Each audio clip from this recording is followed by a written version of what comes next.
हाय, मैं ब्रिजेश। आप सब मस्त होंगे।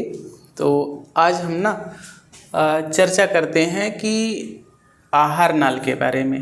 तो इसके पहले मैंने एक वीडियो डाला था और थोड़ा सा लेंदी हो गया था, लंबा हो गया था, इसलिए मैंने सोचा कि इसको 2 पार्ट में कर देते हैं। तो हमने उसमें मुख गुहा में भोजन के पाचन की बात किया था कि मुख गुहा में किस तरीके से भोजन का पाचन होता है। बाकी आज जो शेष बचा हुआ भाग होता है और कहाँ पर पाचन होता है उसके बारे में हम चर्चा करते हैं। और ये मानव में जो पोषण का भाग दूसरा होगा तो उसको आप देखना। और अब इसमें हम यहाँ पर चलते हैं। सबसे पहले कि भोजन में मैंने बताया था कि भोजन का पाचन मुख गुहा में किसके द्वारा होता है, दांतों के द्वारा, जीभ के द्वारा, बाकी वो जो सहायक होते हैं। और इसी में लार ग्रंथियाँ भी पाई जाती हैं और लार ग्रंथियों की जो संख्या होती है वो कितनी होती है, 3 जोड़ी होती है। तो आगे वो चीज़ के बारे में हम पढ़ाएंगे या नहीं, तो इसे भी ध्यान देना कि मानव में जो लार ग्रंथियाँ होती हैं वो कितनी होती हैं, 3 जोड़ी होती हैं लार ग्रंथि। और कितनी होती है, ऑप्शन में बहुत पूछा जाता है, 3 जोड़ी। अब होती कौन कौन सी हैं, तो इसके लिए अगर आपको याद करना है तो याद भी कर सकते हो, और नहीं तो हम एक ट्रिक बनाए हैं, आप उसमें देखना। तो कैसे है कि जैसे यहाँ पर मान लो लिखा है कि एक है पी, तो पी प्रिंसिपल, इनको क्या समझ लो, प्रिंसिपल, और दूसरे को क्या समझ लो, सर, प्रिंसिपल सर, और इसको क्या समझ लो, स्कूल। तो प्रिंसिपल सर स्कूल में, और यहाँ पर लिख दो एल, लिख रहे हैं, और यहाँ पर क्या कर दो बी, बोर्ड में। तो प्रिंसिपल सर स्कूल में लिख रहे हैं बोर्ड में।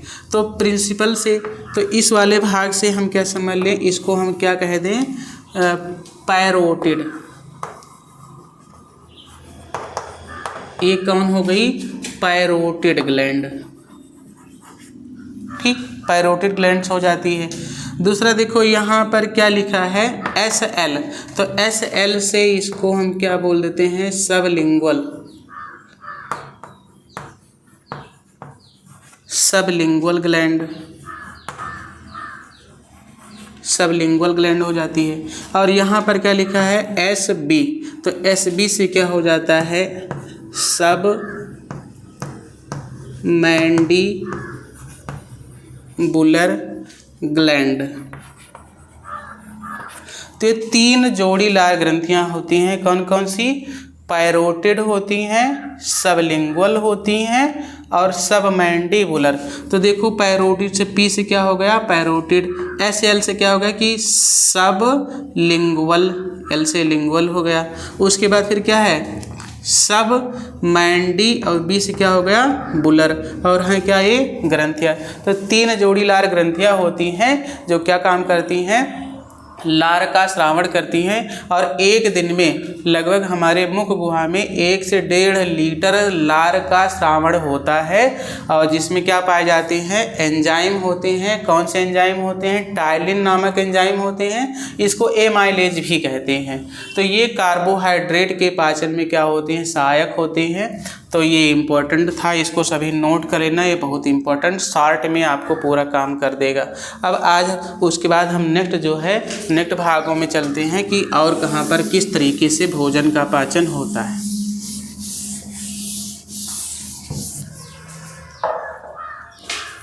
चलिए अब देखते हैं कि ये जो ग्रसनी है, तो नेक्स्ट आहार नाल का नेक्स्ट भाग होगा। सबसे पहला हम क्या पढ़े थे, मुख और मुख गुहा, और अब ये दूसरा भाग होगा जिसको हम क्या बोलेंगे, ग्रसनी।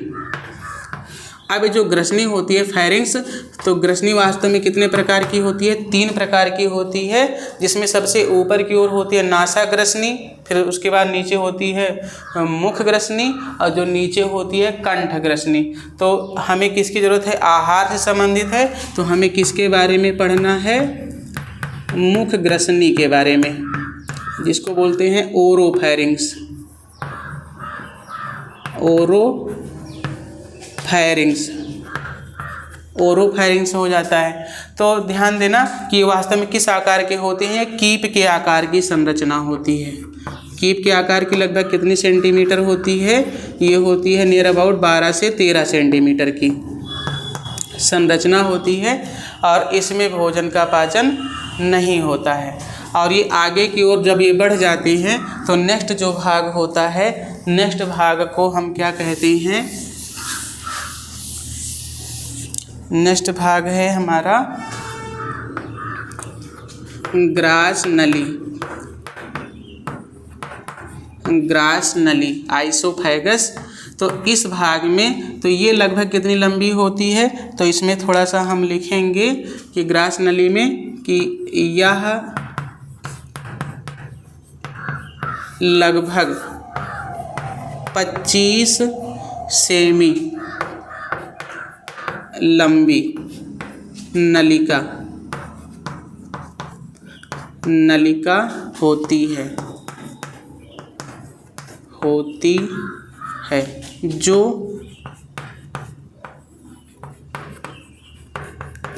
भोजन को मुख गुहा से, जो भोजन को मुख गुहा से आमाशय में पहुँचाने का कार्य करती है। ठीक, तो क्या काम की, ये जो ग्रास नली, ये वाली जो नलिका दिख रही है यहाँ से ये यहाँ तक, तो यही वाली नलिका क्या है, ग्रास नली होती है। और इसका काम क्या है कि जो भोजन हमारे मुख में रहता है, मुख से जो अंदर की ओर आमाशय में पहुंचता है, तो इसी मार्ग के द्वारा पहुंचता है। बाकी इसमें किसी भोजन का पाचन नहीं होता है। तो इसमें हम लिख सकते हैं कि जिसमें इसमें कर दें, ज़्यादा ठीक रहेगा, तो लिख दें इसमें भोजन का पाचन नहीं होता।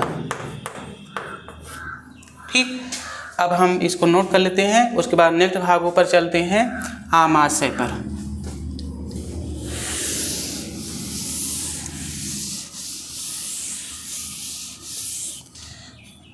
आमाशय,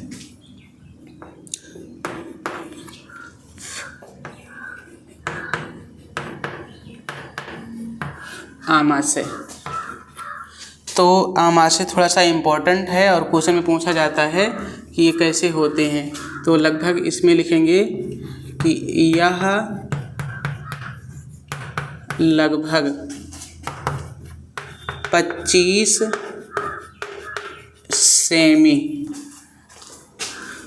सेमी किसके आकार की, जे के आकार की, जे के आकार की इम्पोर्टेंट है, जे के आकार की या हंसिया के आकार की, हंसिया के आकार की संरचना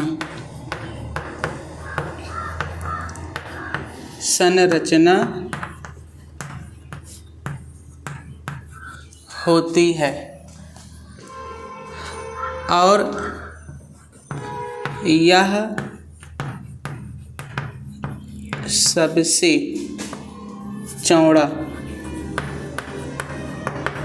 सबसे चौड़ा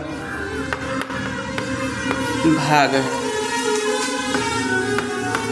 इम्पोर्टेंट क्या है, सबसे पहले इसकी लेंथ तो कम पूछते हैं लेकिन आकार बहुत पूछते हैं। तो किस आकार के होते हैं, जे के आकार के होते हैं, या किसके समान होते हैं, हंसिया के आकार के होते हैं। और ये भी पूछ लेते हैं कि आहार नाल का सबसे चौड़ा भाग कौन सा होता है। तो आहार नाल का सबसे चौड़ा भाग हमारा क्या होता है, आमाशय स्टमक होता है। तो ये सबसे इम्पोर्टेंट यहाँ से भी क्वेश्चन है। तो इसमें और लिखेंगे कि इसकी दीवार में करोड़ों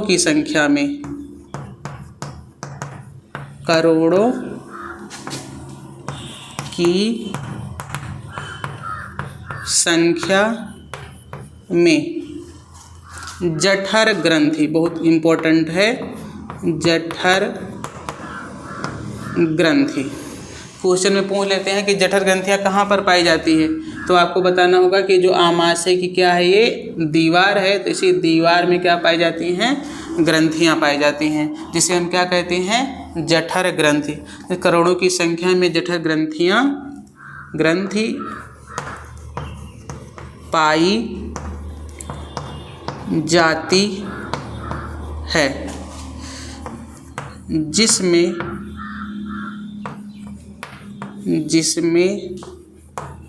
से जठर रस, ये भी इम्पोर्टेंट है, तो जिसमें से क्या निकलता है, जठर रस, जिसमें से जठर रस का श्रावण होता है। अब इसमें जठर रस में होते क्या हैं, और लिख सकते हैं कि इसमें HCl, ये भी इम्पोर्टेंट है, तो इसमें HCl उपस्थित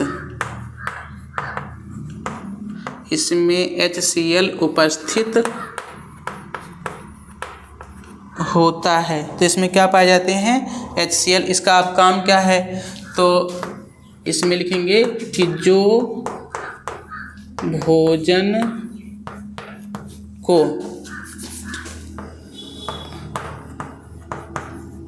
अम्लीय बना देते हैं, जो भोजन को अम्लीय बनाते हैं तथा हानिकारक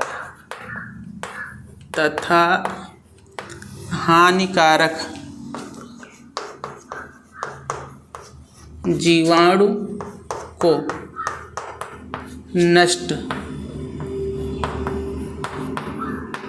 कर देते हैं और सड़ने से और भोजन कर दें और भोजन को सड़ने से बचाते हैं। इतना महत्वपूर्ण काम किसके होते हैं, आमाशय के होते हैं। अब उसके बाद नेक्स्ट भाग हम पढ़ेंगे आहार नाल में।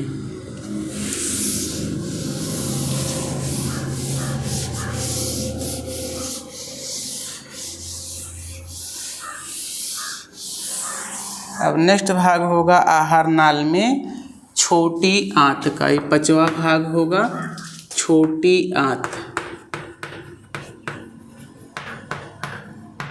छोटी आंत जो होती है इसकी लंबाई ज़्यादा होती है लेकिन चौड़ाई कम होती है, इसलिए इसका नाम है छोटी। चौड़ाई क्या है, कम, इसलिए इसका नाम है छोटी। और बड़ी आंत जो होती है उसकी चौड़ाई क्या है, ज़्यादा, इसलिए इसका नाम होता है बड़ी आंत। इसके बारे में भी पढ़ते हैं। तो ये जो छोटी आंत होती है, तो छोटी आंत का यहाँ का ये जो पहला भाग होता है, तो इस पहले वाले भाग को हम कहते हैं ग्रहणी। ग्रहणी, तो इसमें हम सबसे पहले लिखेंगे, तो क्या लिखना है कि यह लगभग 5 से 6 मीटर, 5 से 6 मीटर लंबी कुंडलित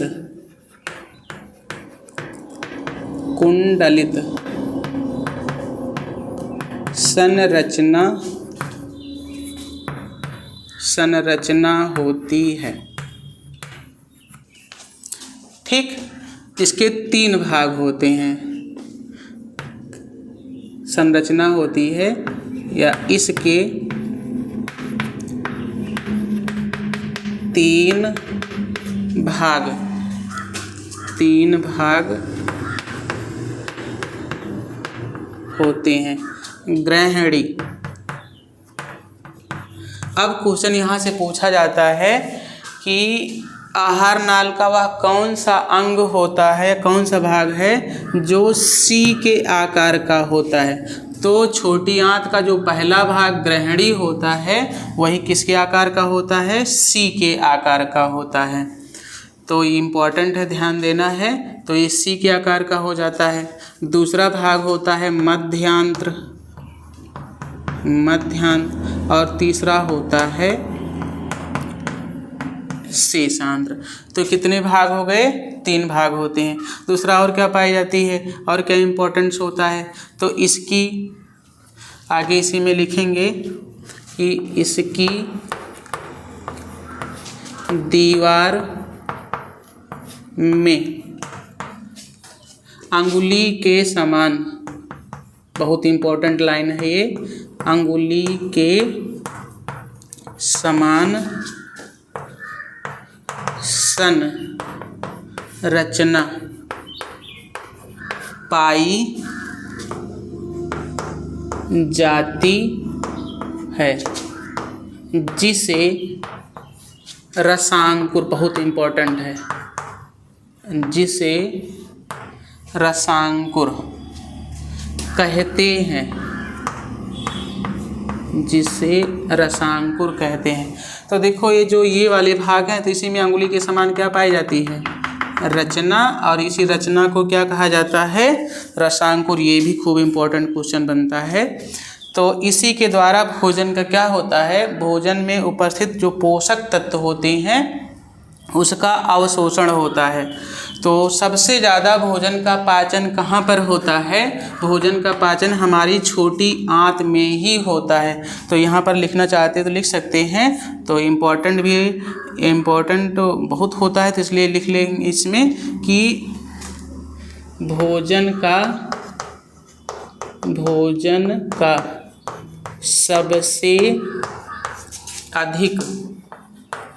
सबसे अधिक पाचन छोटी आंत में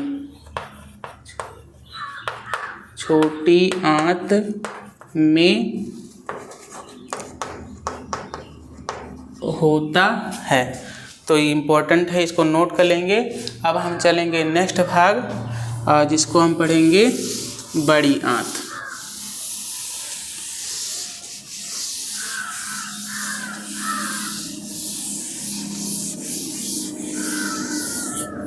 तो हेडिंग डालेंगे बड़ी आंत।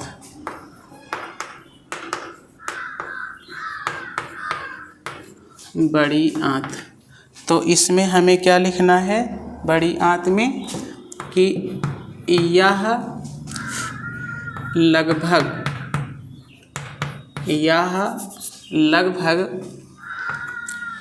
2.5 से 3 मीटर लंबी व चौड़ी, छोटी आंत से क्या होती है, इसकी चौड़ाई ज़्यादा होती है, चौड़ी संरचना होती है। अब इसमें इम्पोर्टेंट क्या बनता है, तो इसमें लिखना है कि जिसमें जल का अवशोषण, बहुत इम्पोर्टेंट है, क्वेश्चन में पूछा जाता है कि जल का अवशोषण कहाँ पर होता है। तो जल का अवशोषण कहाँ पर होता है, बड़ी आंत में होता है, छोटी आंत में भोजन का पाचन होता है। तो इम्पोर्टेंट, इसको नोट कर लेना, अवशोषण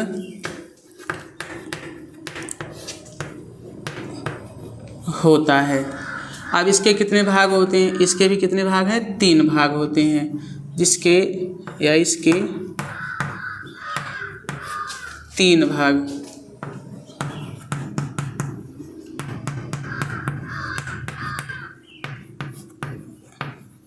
इसके 3 भाग होते हैं, कौन कौन से, एक होता है उंडुक। तो पहला भाग कौन सा हो गया, उंडुक। दूसरा होता है बृहदान्त्र और तीसरा होता है मलाशय। मलाशय तो कितने भाग हो गए? 3 भाग हो जाते हैं। अब उसके बाद जो ये बृहदान्त्र होता है तो बृहदान्त्र के 4 भाग होते हैं। कौन कौन से? तो जो सबसे पहला तो बृहदान्त्र का एक भाग है और जिसको हम बोलते हैं आरोही खंड या भाग। दूसरा होता है अनुप्रस्थ ट्रांसवर, अनुप्रस्थ खंड होता है। और फिर उसके बाद होता है अवरोही और फिर लास्ट में होता है सिग्माकार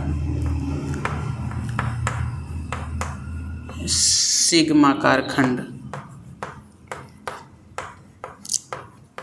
देखो यहाँ पर ये फिगर जो दिख रहा है तो यहाँ से ये अंदर की ओर जो छोटी आंत के 3 भाग हो गए, छोटी आंत के, और यहाँ से किसका शुरुआत होता है? बड़ी आंत का।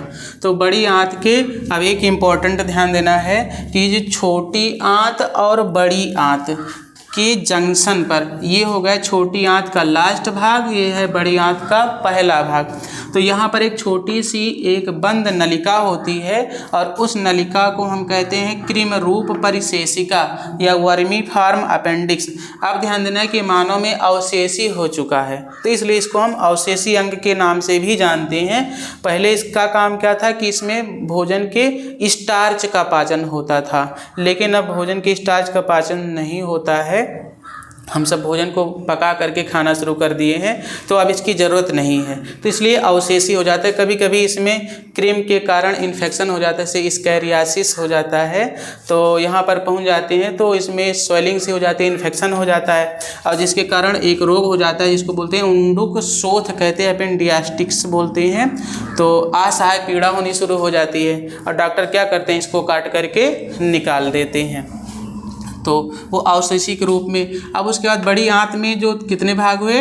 उंडुक। तो ये वाली जो रचना होती है तो इसी रचना को हम क्या कहते हैं? उंडुक कह देते हैं, उंडुक हो जाता है। तो उंडुक के बाद दूसरा नंबर आता है बृहदान्त्र का। तो यहाँ से ये वाला, तो जो ऊपर की ओर आहार नाल में जो ऊपर की ओर ये वाली जो संरचना दिख रही है तो इस संरचना को हम कहते हैं आरोही खंड। और उसके बाद ये वाली जो रचना आती है जो ऐसे आ रही है तो इसको हम बोलते हैं अनुप्रस्थ खंड। अब देखो जो नीचे की ओर आती है तो ये कौन सी भाग होती हैं? अवरोही खंड।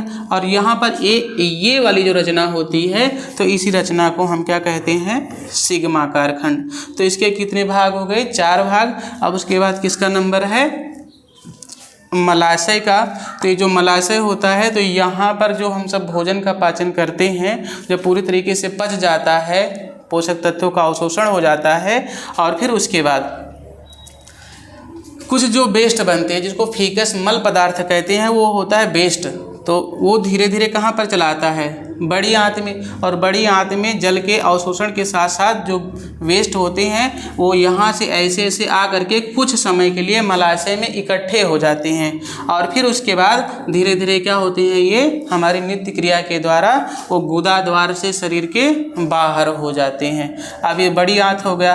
अब उसके बाद हम पढ़ते हैं कि बहिक्षेपण। तो बड़ी आंत में बहिक्षेपण की क्रियाएं होती हैं और बहिक्षेपण किसे कहते हैं? कि जब भोज्य पदार्थ का अपशिष्ट पदार्थ हानिकारक हो जो शरीर से बाहर निकल जाता है तो इसी क्रिया को हम क्या कहते हैं? बहिक्षेपण कहते हैं। कभी कभी क्या होता है कि इस मलाशय में थोड़ा सा इन्फेक्शन हो जाता है, संक्रमित हो जाते हैं जिसको हम पाइल्स के नाम से जानते हैं, बवासीर के नाम से जानते हैं। तो इसी भाग में इन्फेक्शन होता है, संक्रमण होता है जीवाणु के कारण, स्कैरिस के कारण या हमारी गंदी आदतों के कारण, जैसे हम खान पान पर सुधार नहीं करते हैं, ध्यान नहीं देते हैं, तो इसके कारण ये रोग हो जाता है।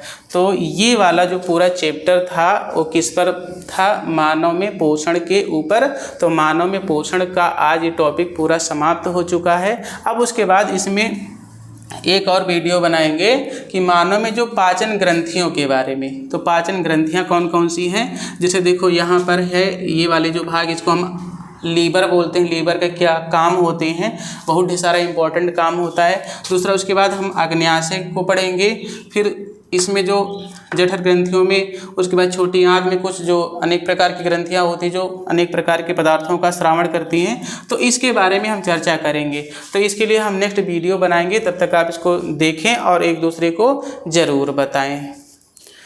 Bye bye, take care.